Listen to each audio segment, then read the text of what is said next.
You always play the victim. No one believes you anymore. But then the whole room fell silent when she hit play. It was wrapped in ivory ribbon and smelled like roses. My sister's wedding invitation, to marry the man I almost did. The envelope rested on my kitchen counter like a ticking bomb in disguise, perfumed in deception. The elegant cursive scrawled across the front read, Marissa Blake, and beneath it, the return address bore my mother's signature flourish. I hadn't spoken to my family in almost a year.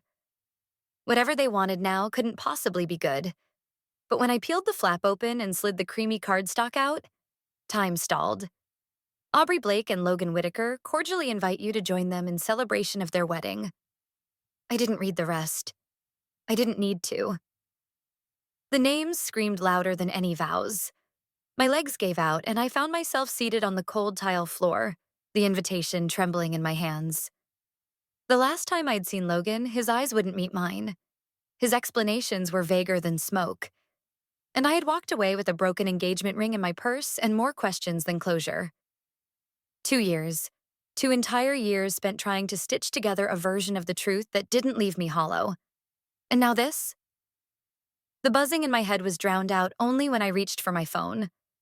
My fingers moved on instinct, dialing Jenna. 3 rings, then her voice. Riss? You okay? There was no greeting, no preamble, just that tone. Protective, sharp. I got an invitation, I said flatly. A pause. From who? Aubrey. My voice cracked. And Logan. The silence on the other end stretched for a beat too long. Wait, as in your Logan? She asked, voice already rising. You mean she's marrying him? I nodded before realizing she couldn't see me. Yeah. Son of a... Jenna hissed, then took a breath, regaining her composure.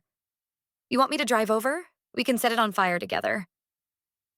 A laugh bubbled up unexpectedly, watery and bitter. Number not yet. Riss. Her tone shifted. Do you want to talk about it? I did. And I didn't. I wanted to scream. I wanted to disappear. I wanted to go back to the day he looked me in the eye and told me he needed space, as if that explained erasing 3 years of love. Instead, I whispered, she knew, Jenna. Back then. She knew something happened, and now she's marrying him. She always knew, Jenna snapped.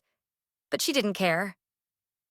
The image of Aubrey, her golden curls, her sweet smile, her effortless way of taking up space, flashed in my mind. The favored daughter. The one who never had to fight for attention because it was handed to her. I'd spent years pretending her wins didn't come at my expense. Now, the man I had once imagined a life with was preparing to pledge his to her. I stood slowly, clutching the invitation like a fragile truth. I paced the apartment, sunlight slanting through the blinds, throwing bars of light and shadow across my floor. The contrast was fitting. Outside, it was just another spring day. Inside, the storm had already broken. I thought I'd buried the past. I thought I had accepted not knowing why Logan left, why he turned cold overnight. But closure is a liar. It promises healing when all it gives you is silence wrapped in civility. I found myself walking to the balcony. From up here, the city looked calm. Buses trudging along, people clacking across sidewalks, unaware that someone above was holding a decision heavy enough to tilt her world again. I whispered, this time I won't be silent. The wind caught the words and carried them off, but their echo stayed behind. I returned inside, pulled a pen from the drawer, and stared at the RSVP card. 2 options, yes or no. No would be easy. Clean. But there was nothing clean about this. I marked yes, with 1 guest. The ink bled just slightly into the paper, bold and unapologetic. The next day, Jenna helped me book a hotel near the venue. She didn't ask questions, but her support was constant, fierce. She never liked Logan much. She had always said there was something about the way he smiled without his eyes. As I packed, I paused at my closet, fingers grazing a midnight blue dress I had never worn. It was meant for our engagement party, the one we canceled before invitations were sent. I had kept it for no good reason. Maybe this was it. I zipped up the bag. Something inside me had already shifted. I wasn't going as the jilted ex-fiancé. I was going as the woman who learned to stand without apologies.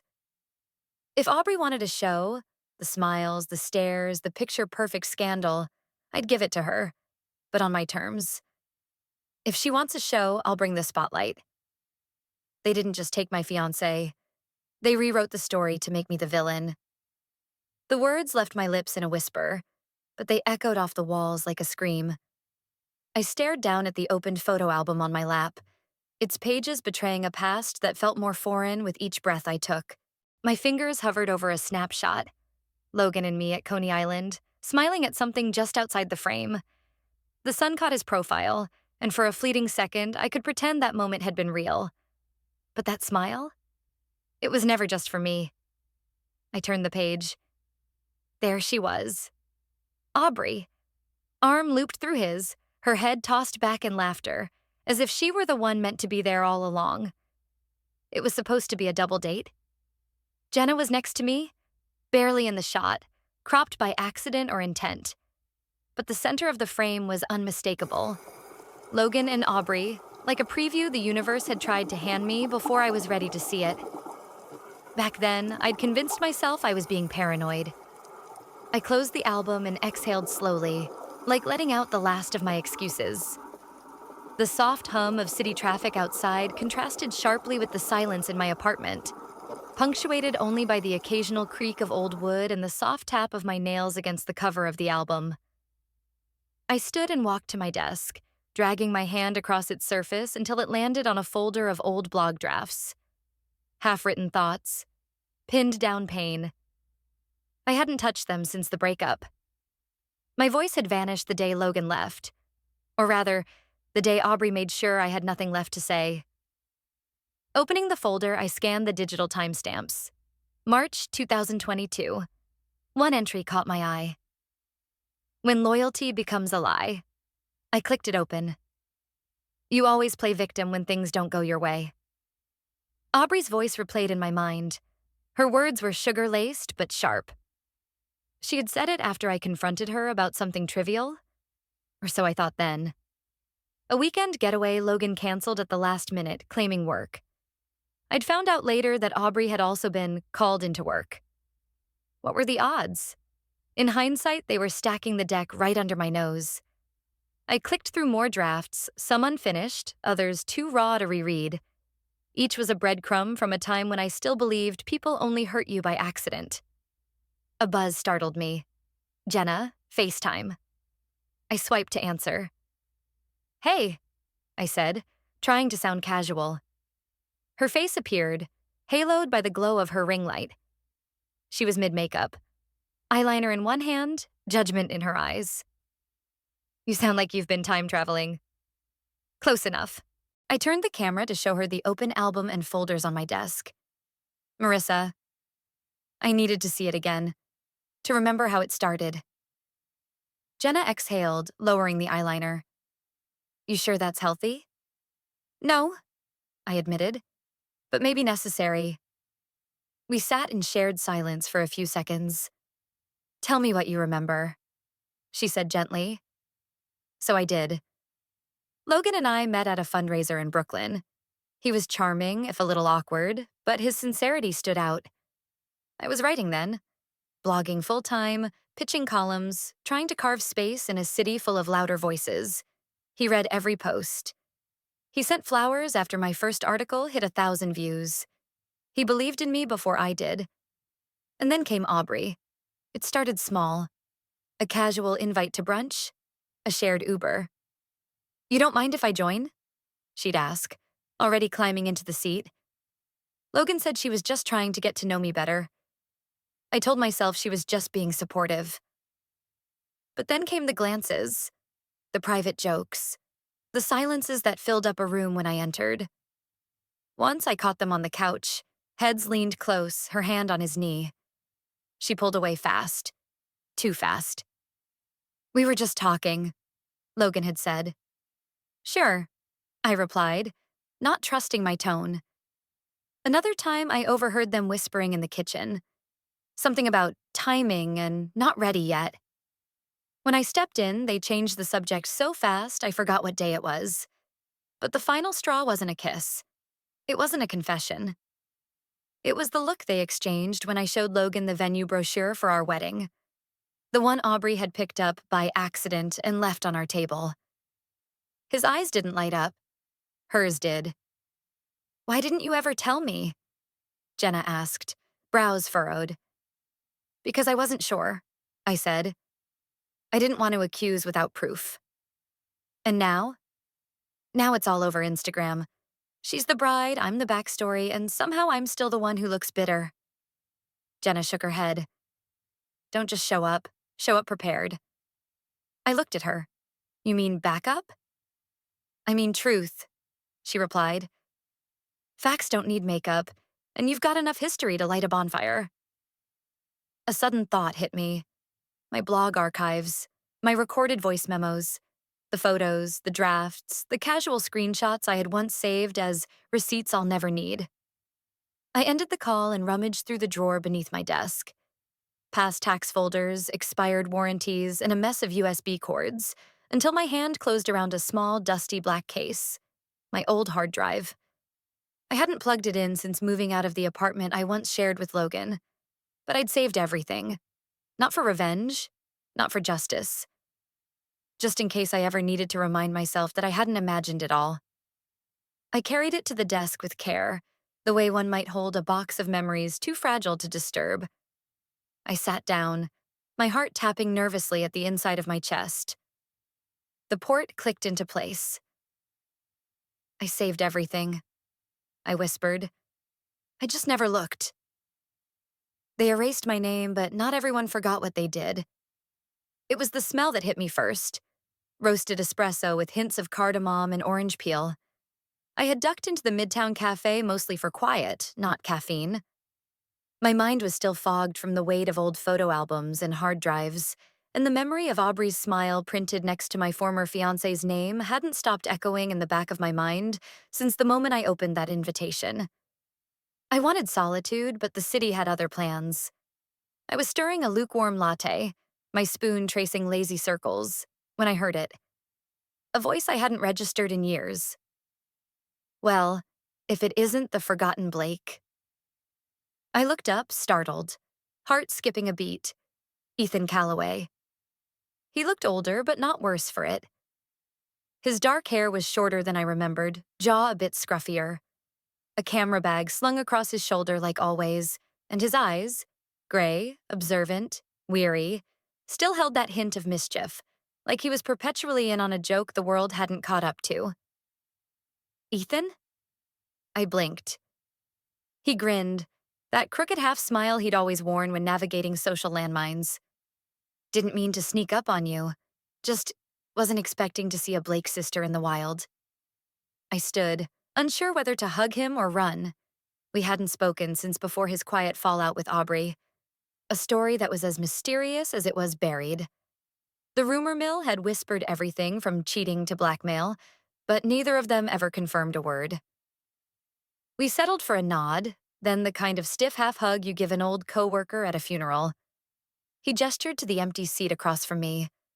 "Mind if I sit?" I motioned for him to. We were quiet for a few beats. I studied him. He studied me back. "You look good," he said finally, with just enough hesitation to imply the opposite might also be true. "I've been better." He nodded, as if that answer was familiar territory. "I heard about the wedding. Well, not from anyone directly. Social media is a vindictive beast." I gave a humorless smile. "And the bride is feeding it breadcrumbs." "Yeah," he said, then paused.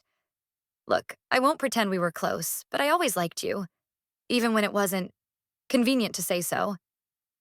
I raised an eyebrow. "Convenient?" He shrugged. "Let's just say Aubrey wasn't a fan of people who didn't clap loud enough." That made me laugh, despite myself. "You dated her, you'd know." He winced. Operative word, dated, past tense, painfully past. The conversation tiptoed around the obvious. I wasn't ready to ask what had happened between them. He wasn't ready to offer it. But the air between us wasn't hostile, more like survivors of the same wreckage who'd never compared notes. He slid a business card across the table. Still taking photos. Editorial work mostly. Occasionally weddings, though I've started turning those down. I smirked. Bad memories? You could say that. His gaze held mine for a second longer than comfort allowed. If you ever want to know why she really hated me, call. I took the card. His number was scribbled in black ink on the back, a quiet invitation. Maybe I will. He stood, slung the camera bag back onto his shoulder, and added, just be careful. Truth comes with sharp edges. And then he was gone, swallowed by the cafe's swinging door and the afternoon foot traffic beyond. My phone buzzed. Jenna, update me. Now I snapped a photo of the card and sent it with a single line. Ran into Ethan. He offered information. The dots appeared instantly.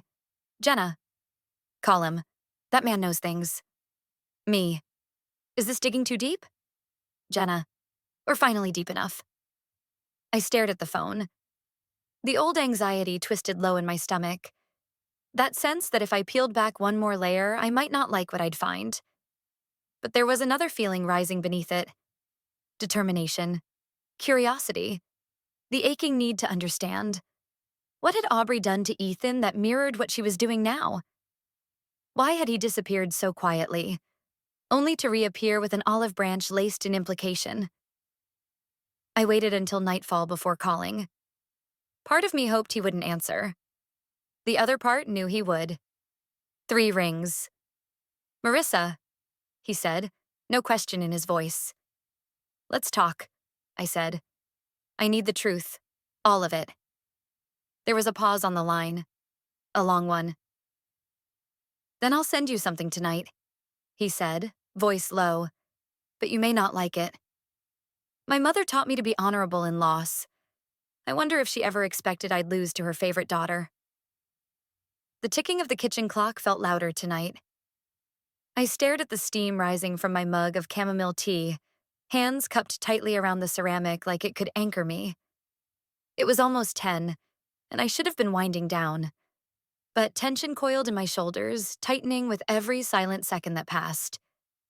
When the phone finally rang, I didn't need to check the caller ID. Only one person dialed me at that hour anymore, and only when something unpleasant loomed. I let it ring twice before answering. Hi, Mom. A clipped breath answered back. Marissa, Catherine Blake said, her voice as composed and frostbitten as a ballroom in January. I assume you received the invitation. I leaned back in my chair. Hard to miss. A pause. In her world, conversations weren't for connection. They were for directives. I could hear her shifting on some antique chair in her Connecticut sunroom, likely wrapped in one of her stiff cashmere throws that never quite touched her skin.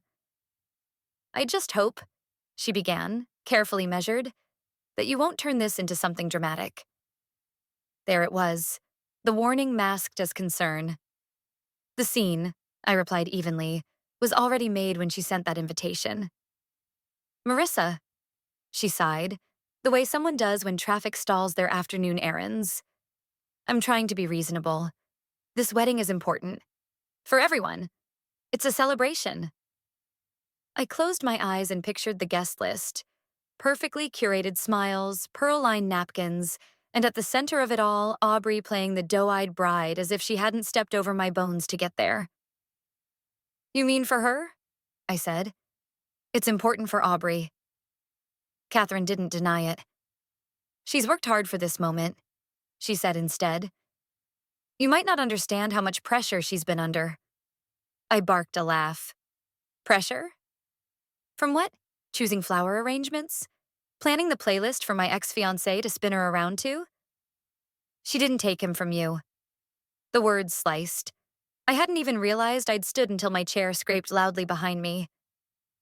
She didn't take him? I repeated. What would you call it then? She connected with him. That's different. It's not about blame. I walked to the window, the city lights blurring against my vision. Somewhere far away, someone honked. Someone shouted. Life pulsed forward. But here, inside this tiny apartment, time had folded back on itself. You always did admire her poise, I said quietly, and dismissed me for being too sensitive, too loud, too emotional. Catherine hesitated. Aubrey's just better at connecting. The final straw. Or lying? I snapped. A long silence stretched between us, the kind that marks the end of things. I didn't wait for her to gather her disappointment into a neat sentence. I hung up. My hands shook as I set the phone down. Not from regret, that had burned out years ago, but from the rush of finally saying it. The years of being edited down to a supporting role in my own family narrative had left a wound I'd learned to ignore. But tonight, it pulsed. I turned off the kitchen light and padded across the hardwood floor into my bedroom, where my journal waited. I hadn't written in weeks. But now, the words poured from me, urgent and unfiltered. I'm not going for revenge. I'm going because no one else will remember who I am. I won't be the footnote in Aubrey's fairy tale. I won't be erased to make her look brighter. I stared at the ink, still glistening on the page. No edits, no euphemisms, just truth. A chime broke the silence. My laptop lit up. An email. From Ethan Calloway. Subject 1/3. Thought you should see this. My breath hitched. I opened the email. No message, just a single file attached. A video clip labeled August 2021 audio reel.move. Hands trembling, I clicked download. It was large, compressed just enough to avoid suspicion, but clearly raw. As the progress bar crawled forward, doubt bloomed. Did I really want to see it? Hear it? Yes. I double-clicked the file. Play, I whispered. If you steal my heart, I might cry, but if you steal my voice, I will rise. The second recording ended and my apartment fell into silence, though everything around me screamed. The blue-white light of the screen, the fluttering curtain, the hum of the fridge. None of it registered. I sat cross-legged on the floor, my laptop on the coffee table, sticky notes scattered around me like confetti from some quiet war I hadn't meant to start, but couldn't walk away from now. She was never good enough for him, or for anything. Aubrey's voice lingered like smoke in the air, that sugar-laced cruelty she always wielded so expertly. I stared at the waveform on the screen, watched it peak and dip with her words. There was no mistaking it. That was her. That wasn't gossip or inference or bitter guessing. That was her voice saying out loud what I always suspected she believed. This wasn't about Logan anymore. It hadn't been for a while. This was about being reduced to a version of myself I didn't recognize.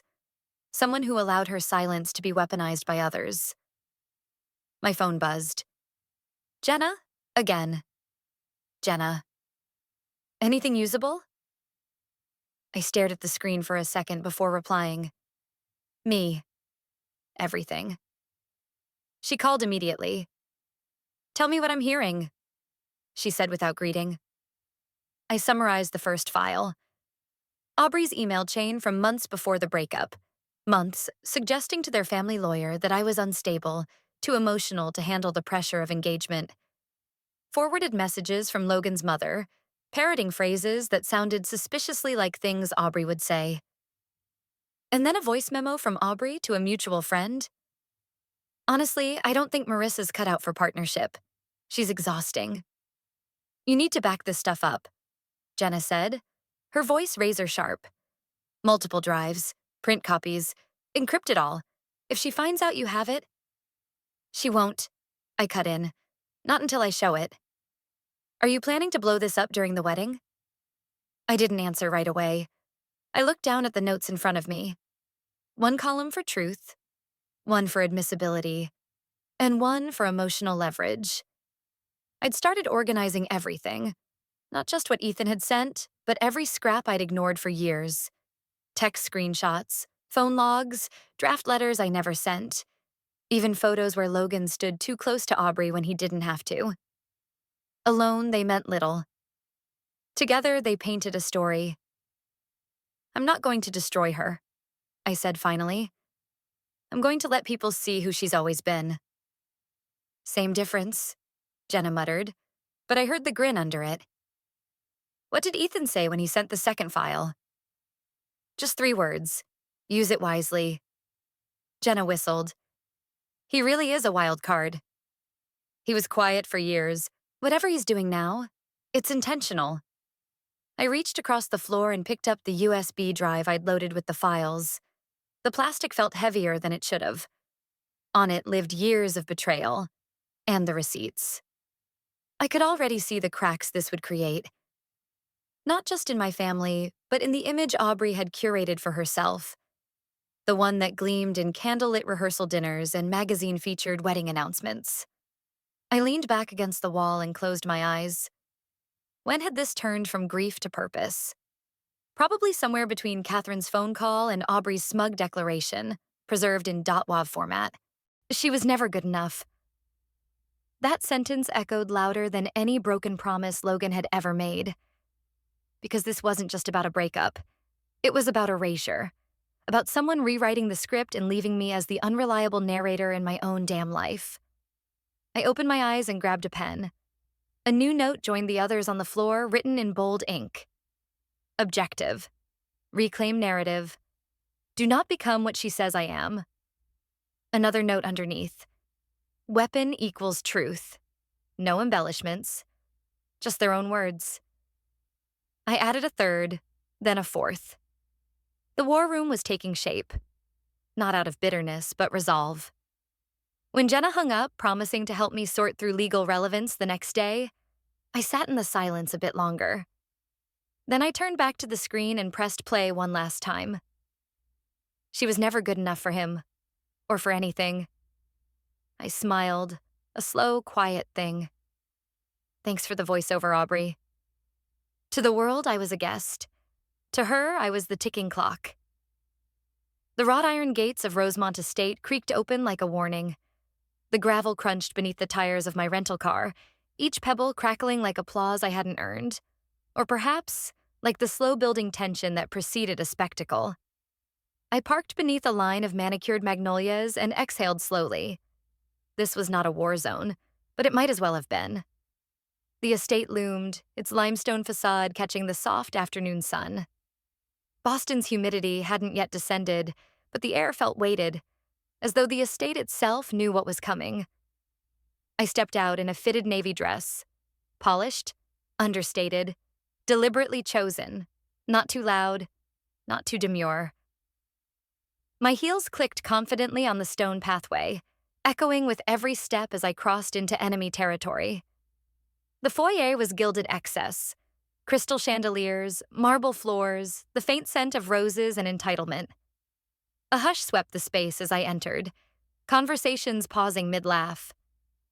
Eyes turned. Some blinked in recognition, others in confusion.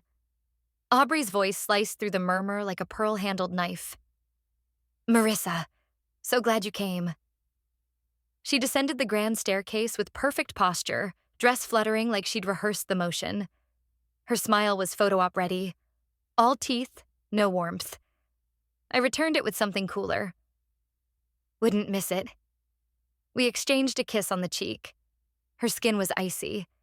The whisper that followed was colder. You look refreshed. Surprising what clarity does for the complexion. A flicker of something passed over her face. Then she turned to the coordinator behind her and resumed her role as bride-in-command. I drifted through the rehearsed chaos of the day. People checking seating charts, photographers snapping candids, servers practicing tray balancing in the adjacent ballroom. I noticed the way Logan lingered by the piano, checking his watch too often. He didn't look at me. Not once. But he felt me. I could tell. His shoulders stiffened when I passed. His fingers fidgeted with his cufflinks. And then Ethan appeared, camera slung around his neck like a weapon. He gave me a tight nod, barely perceptible, before raising his lens and snapping a shot of the room, then another of Aubrey laughing too loudly with her bridesmaids. Between guests' chatter, I caught fragments of gossip. She invited her ex? No, that's her sister. Oh my God, the one who dated Logan? Shh, she's right there. I pretended not to hear, but I did. Every syllable. In the bridal suite upstairs, while everyone rehearsed toasts and poses, I slipped in briefly under the guise of looking for a restroom. The room smelled like jasmine and dry shampoo. I opened my clutch, pulled out the micro recorder, and slid it beneath the lace-trimmed vanity table. It blinked once, then settled into silence. Waiting. Downstairs, I caught up with Ethan near the hors d'oeuvres. You good? He asked quietly, handing me a glass of sparkling water. Just getting started, I murmured. He leaned in, lowering his voice. I've been taking candids, reactions, body language. Also, I overheard the makeup artist mention something odd about the prenup being changed last minute. I raised an eyebrow. Got it recorded, he added. We'll send it tonight. We both turned as the coordinator clapped for attention. Places, please. Let's try the ceremony order one more time. Marissa, act like a guest. I found a seat near the middle aisle and watched the practice unfold. Aubrey floated. Logan followed. Bridesmaids twirled. But the rhythm was brittle. The smiles too tight. Even the laughter rang artificial. During a pause, Aubrey approached me again, heels clicking like accusations. Don't think you'll ruin this for me, she hissed, voice low enough to avoid witnesses. I tilted my head, took a sip from my glass, and smiled. Why would I? I said softly. You've done a fine job already. She blinked, just once, then turned and walked off in silence. By sunset, the rehearsal wrapped. The sky turned lavender and gold, as if nature hadn't gotten the memo about this being a battleground. Guests filtered toward the dining hall for the pre-wedding dinner. I lingered behind, pretending to adjust a shoe strap. My phone buzzed. Ethan. Someone just confessed something. You need to hear this. My heart kicked. I didn't move right away. I just stared at the message, thumb hovering. Tick, tick, tick. It arrived in gold ink, as if elegance could disguise audacity. Marissa stared at the cream-colored envelope resting on her windowsill like a viper coiled in silk. She hadn't ordered anything, hadn't expected anything, and certainly wasn't prepared to find her name written in calligraphy on the front. Her name in Aubrey's unmistakable handwriting. Her chest tightened. She tore it open, not delicately, but with the force of a woman done pretending. Inside was a card, thick and ostentatious. The rehearsal dinner. Tomorrow night. Formal attire, private estate. Join us for an evening of love and laughter before the big day. Love and laughter. She nearly laughed herself. Bitter and dry. Jenna's voice rang through the speakerphone as Marissa paced. She really invited you to everything? Everything, Marissa replied, holding the gold-stamped card at arm's length as if it might bite. She even signed it with a little heart next to Logan's name, like it's a damn fairy tale. She's daring you to come, Jenna said. She thinks I won't. Jenna paused. Do you want to? Marissa walked over to her kitchen table, where a carefully arranged spread of sticky notes, folders, and flash drives glimmered under the lamplight. She looked at them now like soldiers awaiting orders. I want her to see I remember everything she erased.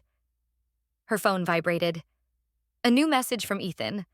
Subject, this might help. She clicked. A video. Just 10 seconds long, muted. It was surveillance footage, time-stamped 2 months before the engagement had ended. The setting, Logan's building lobby. Aubrey entering, alone at night, using a key. Marissa's stomach dropped. Did you know about this? She asked Jenna quietly. Number... But I'm guessing it's the kind of thing Ethan's been holding on to. She had a key, before the breakup. There had never been concrete proof. Suspicion, yes. Her gut had known. But seeing it? Even without sound, even without context. The silence screamed. Her fingers trembled. She made me feel crazy for questioning them, gaslighted me into silence. She was calculating. Ethan said that for a reason. Marissa nodded. She opened her laptop. The plan she'd been drafting was no longer just a document, it was a blueprint. She restructured it ruthlessly. Names, dates, voice notes, contradictions. Moments when Aubrey had told people one version, Logan another, and her a third. She created a column labeled, What They Said, and another, What Really Happened. Each discrepancy a knife. She cross-checked old blog posts from her early engagement days, comments Aubrey had left that now read like landmines. You're so impulsive, sis. Hope Logan can handle that energy. Back then, she'd laughed. Now, it burned. Marissa stared at the invitation again. She thought about not going, about staying home and letting the farce unfold without her. But then she remembered that moment when her own mother said, Aubrey's just better at connecting. That wasn't love. That was code for Aubrey makes people comfortable while you make them confront themselves. She wasn't going to shrink anymore. She sent a reply, RSVP to the email address at the bottom of the card. Confirmed. Attending. She wrote it in bold, just like she had for the wedding. Then she turned back to her files. Her fingers flew across the keys. She inserted timestamps, voice memo transcripts, Ethan's emails, Jenna's legal notes. She wasn't just going to attend. She was going to turn the whole event into a quiet reckoning. When the folder was done, she named it. Truth, rehearsal draft. It wasn't just evidence. It was preparation. The phone chimed again. Ethan. Don't forget to breathe tomorrow. You're ready. Marissa. I don't feel ready. I feel real. She stared out the window. The city didn't pause. Cars hissed past, oblivious. But something had shifted. In the story they wrote about her, she had always been the silence. Tomorrow, she would speak. Tomorrow, we dance. She walked down the aisle in ivory, unaware the stage was mine.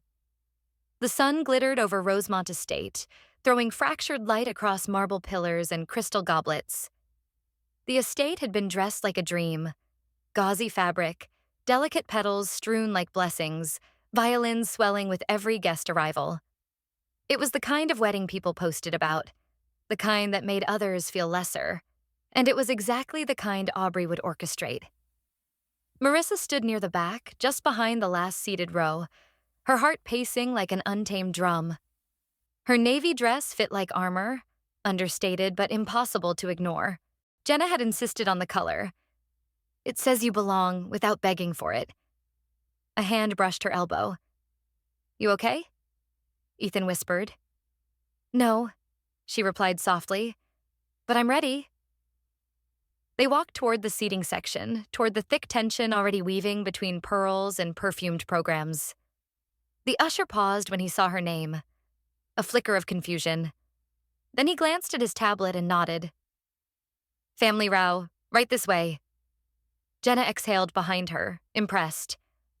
That reporter you planted better have a field day. They reached the third row from the front. Marissa slid into the end seat, directly in view of the altar. The woman beside her raised a perfectly tweezed brow but said nothing. Everyone said nothing, but they noticed. The violins stopped. The crowd hushed. And then Aubrey appeared. Clad in ivory silk, beaded and blinding, she glided down the aisle like a queen no one had dared question. Her veil was sheer, her expression triumphant. But when her eyes landed on Marissa, something fractured. Just for a second. A blink of disbelief. Her steps hitched. Not enough for others to notice, but Marissa did. She smiled. Let the show begin. The ceremony itself unfolded like every Pinterest-perfect moment. Vows scribbled on delicate stationery, teary readings from childhood friends, the kind of empty poetry that sounded profound under chandeliers. Logan looked good. Nervous. He didn't scan the crowd much. Only once. And his eyes froze when they landed on Marissa. Not anger, not warmth, just confusion. Marissa gave him nothing. Not yet. Then came the reception. Guests spilled into the garden, champagne flowing like confessions. Laughter rose in pockets, but under it all buzzed curiosity. Her presence was a whisper no one wanted to voice aloud. Marissa, the discarded ex, the sister-shaped stain on Aubrey's fairy tale. She stayed still, waited, watched. Then a tap on her shoulder. It was Catherine. "I wasn't expecting you," her mother said, every syllable razor-edged in refinement. Marissa turned slowly. "No one ever does. That's the fun." Catherine glanced toward the head table. "Let's not make this harder than it needs to be." "It already is," Marissa said, her voice silk-wrapped steel. And then the toast began. Aubrey's maid of honor gushed first, glowing metaphors, memories of high school crushes turned destiny. Logan's best man followed with a shaky attempt at humor, mostly referencing Logan's old job and whiskey preferences. Then a lull. Marissa rose. "May I?" The room tensed like an inhaled breath. A few heads turned. Aubrey blinked rapidly. Logan sat back, wary. "I'd like to offer a blessing," Marissa said, raising her glass. Aubrey's smile faltered. "Marissa," but it was too late. Marissa lowered the glass and lifted a small wireless speaker from her clutch. She tapped once. The red light glowed. Static. Then laughter. A familiar voice. Aubrey's. I mean, it's not my fault she thought he was the one. Gasps. Marissa didn't flinch. The recording continued. "He's too dumb to know I kept both rings. Honestly, Logan still thinks I gave hers back." More whispers. The clink of a glass shattering somewhere. Logan's face drained. "And I got what Marissa never could. The ring, the man, the spotlight." Silence. Real, full, bone-deep silence. Then Logan turned. He looked at Aubrey, no longer confused, no longer enchanted. Just stripped bare. His voice came out colder than the champagne. "Is it true?" Aubrey opened her mouth. That's not... Is it true?" he asked again. She hesitated. Marissa said nothing. Jenna stood in the corner, arms crossed, expression unreadable. Ethan watched with the stillness of a man who knew war had just ended. Aubrey stammered, eyes flicking from guest to guest. "It was a joke. I didn't mean..." Logan stepped back. "Then we're done here." He walked off the altar, and the spotlight followed him. Truth is never a bomb. It's a fault line. And today, everything cracked. The applause never came. Instead, the air congealed with discomfort, as if even the chandeliers were holding their breath. The once sparkling Rosemont estate had dimmed, not in lights, but in spirit. Chairs scraped, whispers spread like wildfire across lace-covered tables. Silverware clinked nervously as guests avoided eye contact, clinging to flutes of champagne now flat and warm. 30 minutes ago, this had been a wedding. Now it was a crime scene. Aubrey stood motionless for what felt like an eternity, blinking under the weight of the stairs. Then came the sound that cracked everything open, her heels striking the polished floor as she stormed toward the bridal suite, veil flapping behind her like a white flag too proud to surrender. Marissa didn't follow. Not yet. Jenna approached her with calm efficiency, phone in hand. "It's online." "What is?" Marissa asked, not turning away from the empty altar. "The audio. It's already been uploaded to 2 wedding gossip pages. My burner sent it, and a reporter from Bridal Insider is requesting a statement." Marissa blinked slowly. "Let them draw their own conclusions." Jenna grinned. Even better. Guests were scattering now, muttering to each other in tight circles. A man in a charcoal suit whispered, "Was that her sister?" A woman near the orchids gasped. She really said that about her own blood? Even the violinist had stopped playing, bowstrings held awkwardly midair. In the center of it all, Catherine sat like a statue. She hadn't moved since Logan left. Her hands folded in her lap, her eyes unreadable. Ethan hovered nearby, speaking quietly into a headset.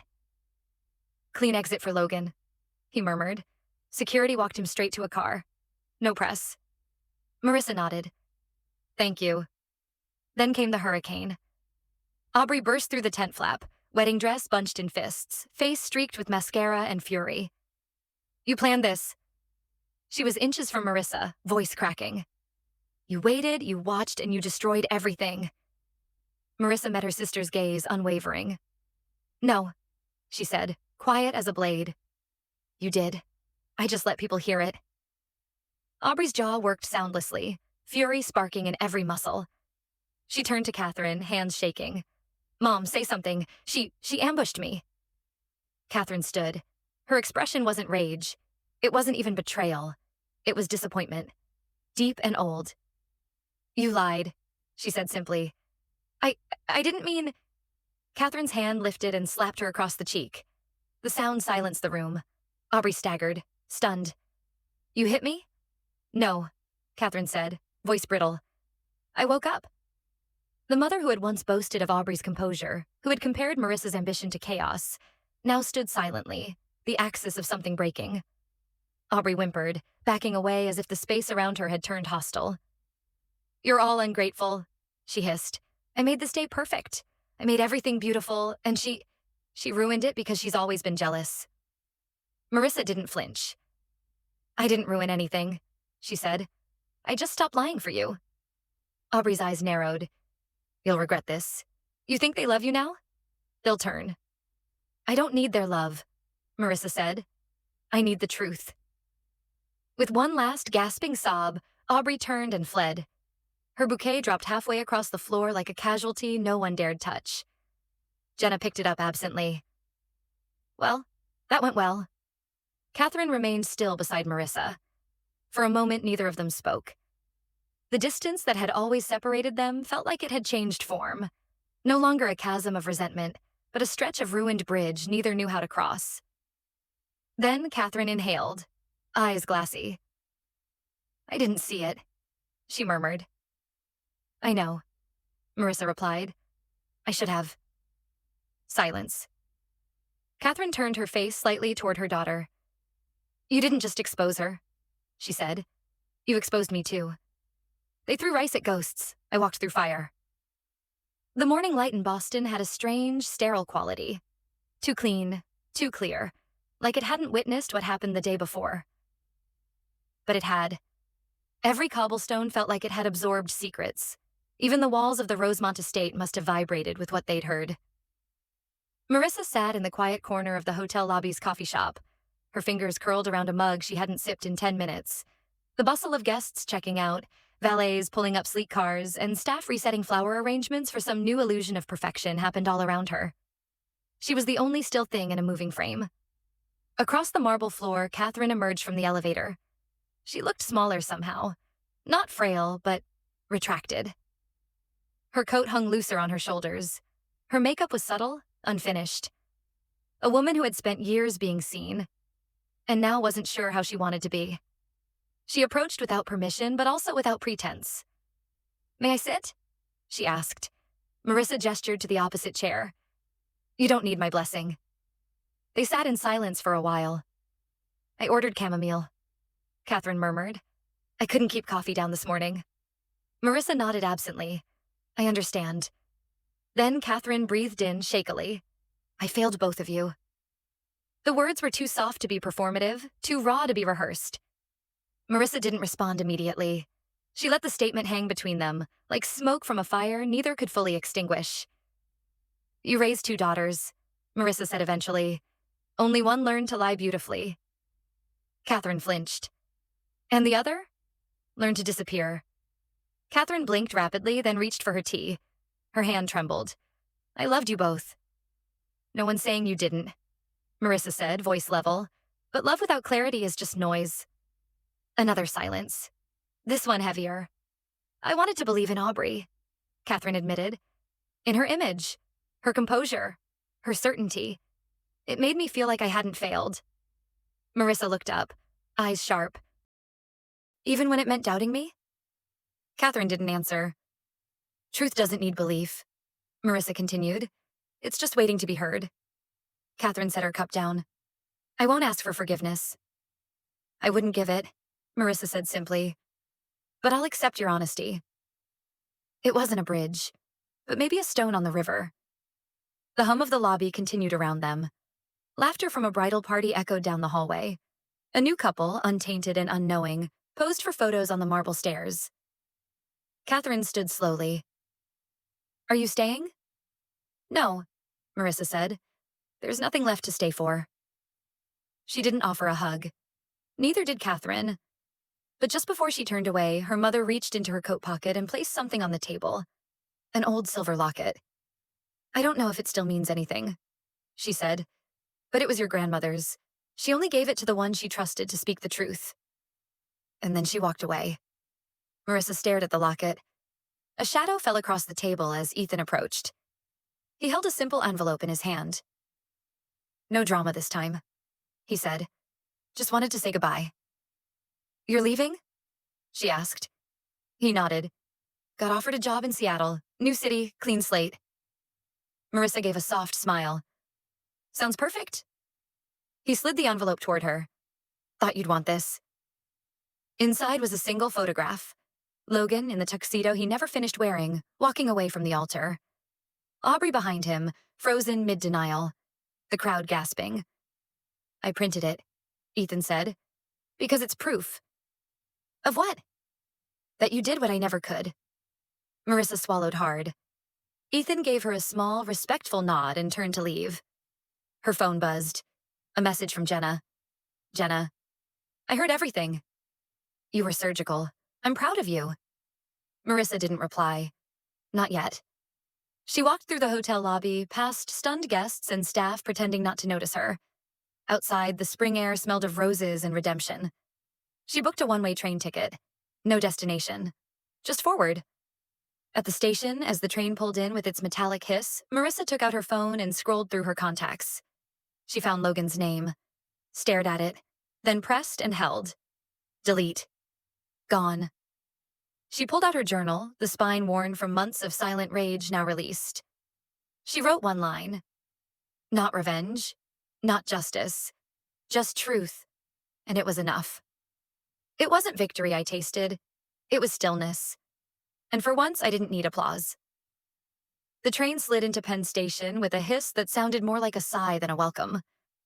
Marissa stepped off with a canvas bag slung over one shoulder and no itinerary. Just movement. Just forward. The streets of Manhattan had a way of pretending nothing monumental had ever happened. Horns blared, people rushed by, vendors shouted about hot dogs and umbrellas. No one cared that a wedding had ended in silence, that a family had shattered like antique glass. She liked that. By the time she reached her old apartment building, the one she hadn't stepped foot in since moving out 6 months ago, the sun was casting long shadows over the brownstones. The keys still worked. That surprised her. The apartment smelled faintly of lavender cleaner and unopened mail. Everything was just as she'd left it. Books stacked by the couch. A mug she forgot to wash still in the sink. It was like walking into a paused life. She set her bag down and sat on the floor. No media frenzy had followed her. No reporters with notepads. Just silence. The kind that wraps around you like a weighted blanket. Heavy. Real. Honest. Her phone buzzed. Jenna. People are losing it online, but don't worry, your name isn't trending. Just hers. Marissa smiled, just barely. Jenna. I told them you wouldn't give a statement. She typed back slowly. And I won't. Let them tell their stories. I've told mine. Another buzz. An email from Ethan. No subject line. One attachment. She opened it. It was a photo. Black and white. Marissa walking away from the Rosemont tent.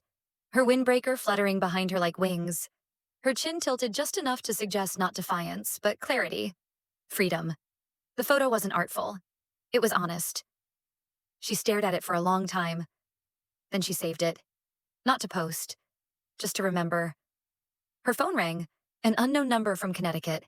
She didn't need to check. Hi, Mom, she answered. There was a pause.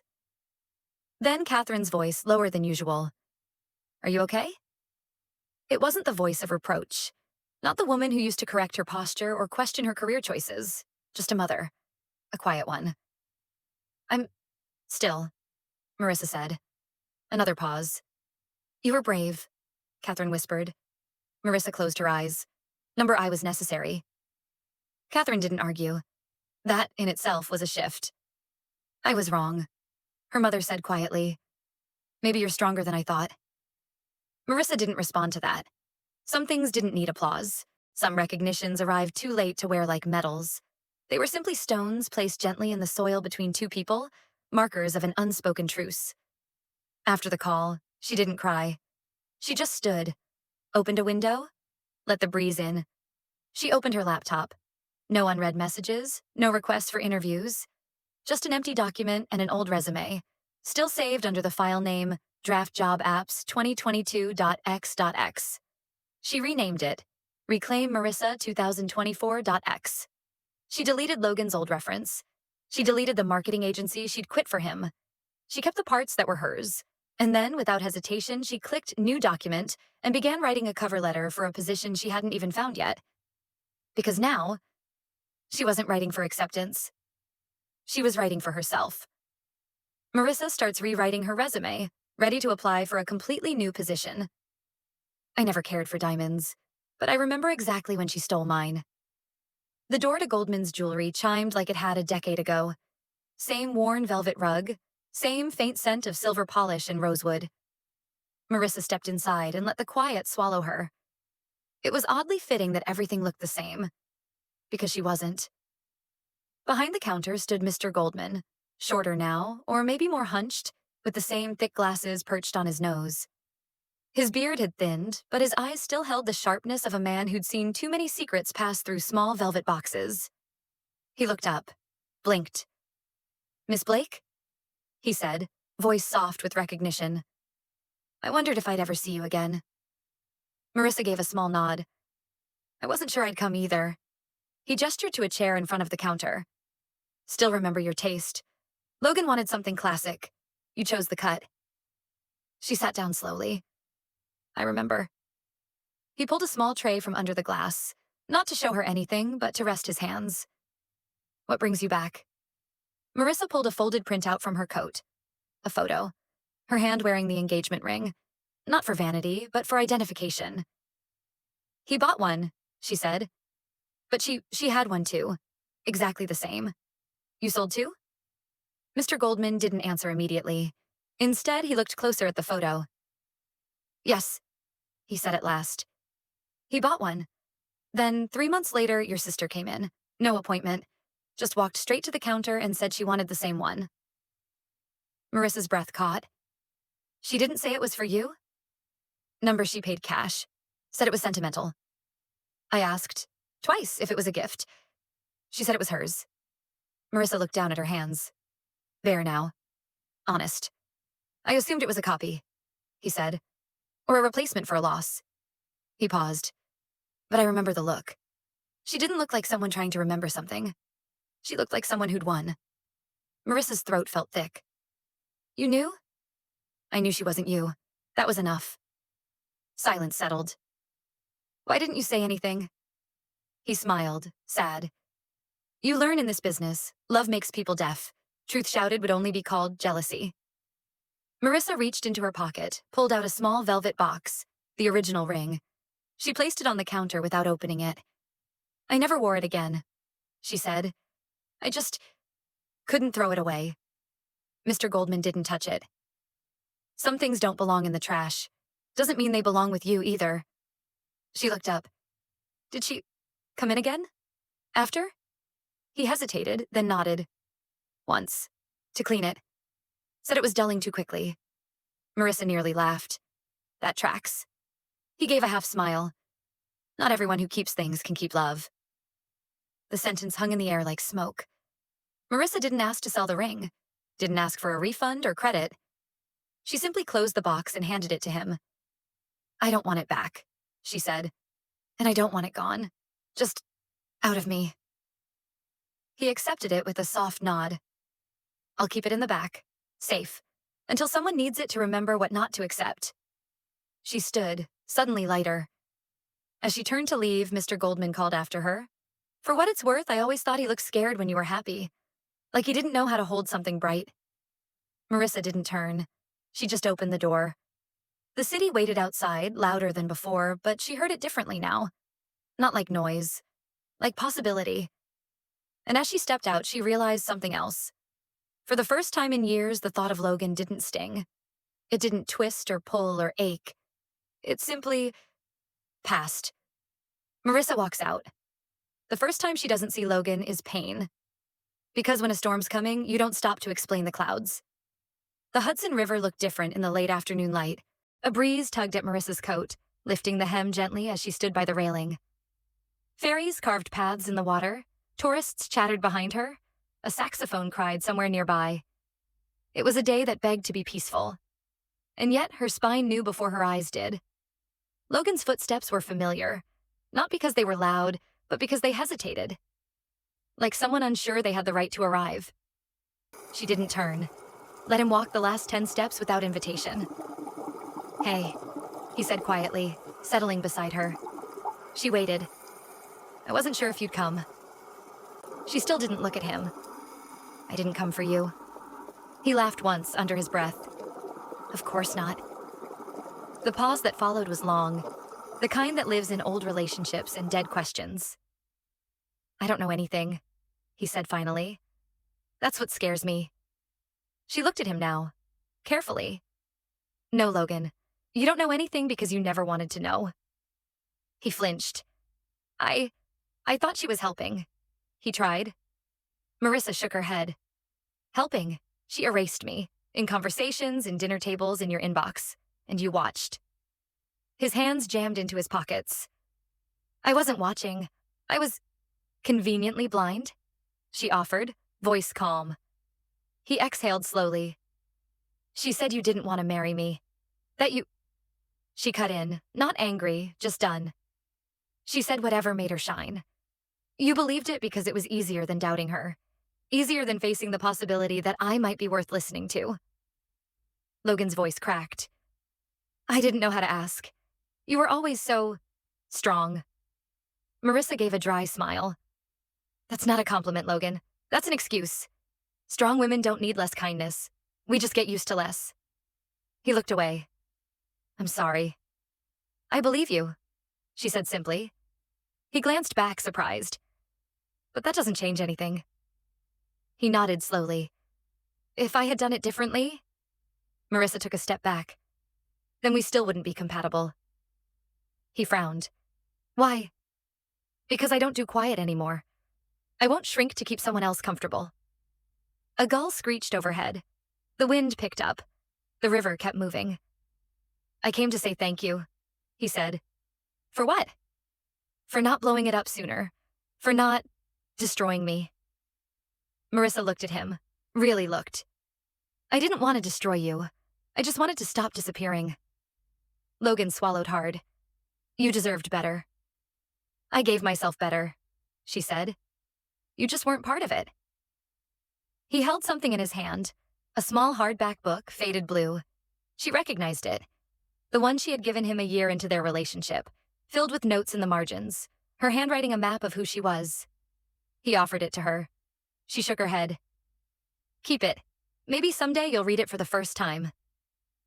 There were no tears, no sudden swell of strings, just silence. And then she turned. She didn't look back, didn't ask if he was still standing there. The pavement felt steady beneath her feet in a way it never had before. She passed couples holding hands, a child running after bubbles, a man jogging with a golden retriever. The world, it seemed, had not paused for her pain. It never had. And now, finally, she wasn't waiting for it to. She walked away, not turning around. He stopped, holding the book she had given him. "She wrote it the night before the wedding, but never gave it. I wasn't supposed to see it." The rain that morning wasn't dramatic, just soft enough to tap gently on the library skylight, like a child too polite to knock. Marissa stood in the corner alcove of the Midtown branch, the one with a bay window and green armchair that no one ever seemed to notice. It was her favorite spot, her quiet. A manila envelope had arrived earlier that day, forwarded from her apartment. The handwriting on the front was unmistakable. Controlled cursive, formal, Catherine Blake. She had held it for an hour before opening it. Now, the letter rested between her fingers like something fragile. Not because the paper was thin, but because the words had weight. "Marissa, I wrote this the night before the wedding. I didn't send it. I didn't know how. I've spent years priding myself on strength, on composure, on being the sort of woman who doesn't let emotions run her decisions. I used that to excuse my silence. And my favoritism. I told myself I wasn't choosing between daughters, but I was. I was afraid of your reputation. The loud one, the opinionated one, the fighter. Afraid because I used to be her, and I paid for it. So I tried to mold Aubrey into the opposite. Polite, composed, calculated. It worked too well. She didn't inherit my strength. She inherited my fear. You didn't lose Logan because you weren't enough. You lost him because you scared people who couldn't rise to meet you. And I didn't defend you, because I thought that meant I'd have to admit I was wrong about her. I was. This isn't an apology. Not yet. I don't think I've earned that. This is a truth. One I should have told you long ago. I remember the night you came home crying at 17, and I told you to stop being dramatic. I remember the college rejection letter you hid under your mattress. I remember every time I should have said, I see you, and chose instead to say nothing. I see you now. Do with this letter what you will. Burn it, frame it, tear it up, but know that it's real. Catherine. Marissa read it 3 times. Not because she doubted its authenticity, but because each reading felt like peeling back a wall she didn't realize was made of glass. The rain thickened slightly outside.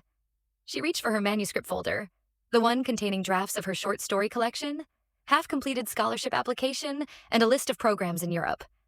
At the top, Université Paris-Sorbonne, Master of Arts in Creative Writing. She tucked the letter between the pages, right next to her personal statement draft. She didn't cry. She didn't sigh. But her breath was steadier than it had been in weeks. The library secretary walked past, nodding politely. Marissa returned the gesture, then scribbled something on a note card she kept for story prompts. I read it, and I remember. That's all she wrote.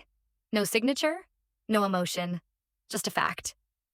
She slid the card into the envelope and sealed it. On her way out of the library, she passed the coat rack where her umbrella hung. She didn't take it.